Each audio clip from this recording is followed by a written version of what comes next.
Sitting in the church, I stared at my feet as the funeral continued.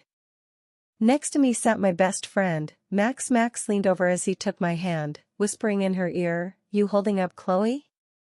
Squeezing his hand, I nodded across the aisle at my parents.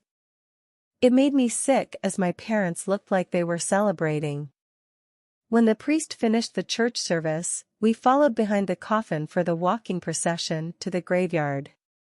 Max cut off my parents to let me be behind the coffin. As we exited the church, he handed me the sunglasses he had put in his pocket when we entered. Max stood behind me as I took my graveside seat. I faced forward, and when the priest said, "Ashes to ashes and dust to dust," it hit me all at once, and the tears started to fall. My head snapped up when I heard the coffin go into the ground. I sat staring at it until I heard my father say, "Chloe, you are required to be at the reading of the will at the house in 1 hour. Do not be late." Max looked at him and said, "I will have her there in time, sir." As my parents walked away, I sighed and said, "It makes me sick how they are celebrating Grandpa being gone." "Come on, Chloe, let's go," he said. "Grandpa knew how much you loved him, and if his spirit is here, you being sad would tear him apart to see you like this." I looked at Max and kissed his cheek. "Thank you for being here for me, Max." "You cannot get rid of me, Chloe," he said. "You know I love you. I would follow you into the pits of hell if I needed to." Taking Max's hand, I let him lead me to his truck. Max and I have known each other since we were in preschool. Although we were attracted to each other, we never jumped into that line. We had an unspoken agreement that it would be something to talk about for another day. As we pulled up to my parents' house, Max laughed and said, "They are throwing a party while they do a reading of the will?" We parked behind Grandpa's RV. As we walked past, we ran our hands along the side. My older brother Mike came out of the house and said, "When the will reading is over, Mom is going to get rid of that thing." Max looked at him and said, "Mike, can you not be a dick till everything is over?" Mike laughed and said, "Why? He was old, and now he is dead. When Mom and Dad inherit Grandpa's money, I get a new sports car." I reached up and slapped Mike so hard that his head jerked back. "How dare you? You will get yours, Mike, so help me God." Max jumped and said, "Mike, don't you start provoking her. You know how upset Chloe is." Mike turned around and went inside. Max took my hand, and we headed inside to my parents' funeral party. I saw Mike standing with his buddies, and my dad found me and said, "You here early, good.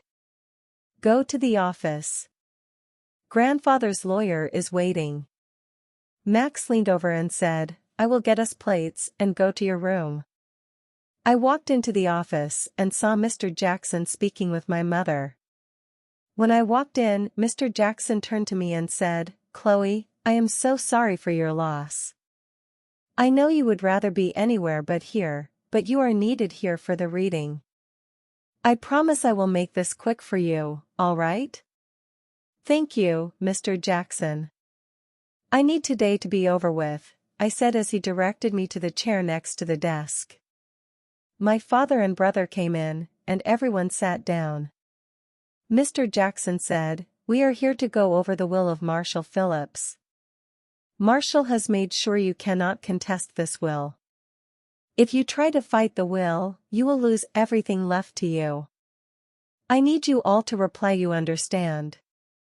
We all agreed, and then he turned his laptop around and said, "This is a quick video by Marshall.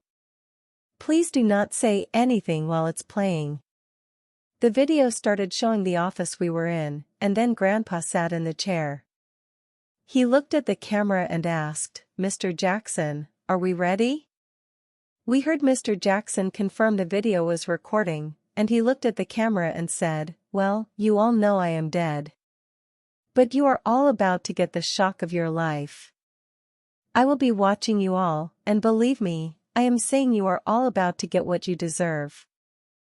I wrote this will in my own words, so prepare for the hard truth. Chloe, my love, do your grandpa's heart a solid and finally start a relationship with Max. That young man would follow you into the pits of hell if you asked him to, and I know you love each other like I loved my dear May. We are together now, and we will be watching over you. I love you, sweet pea, and prepare for the adventure of a lifetime. Mr. Jackson, please give Chloe the bag now.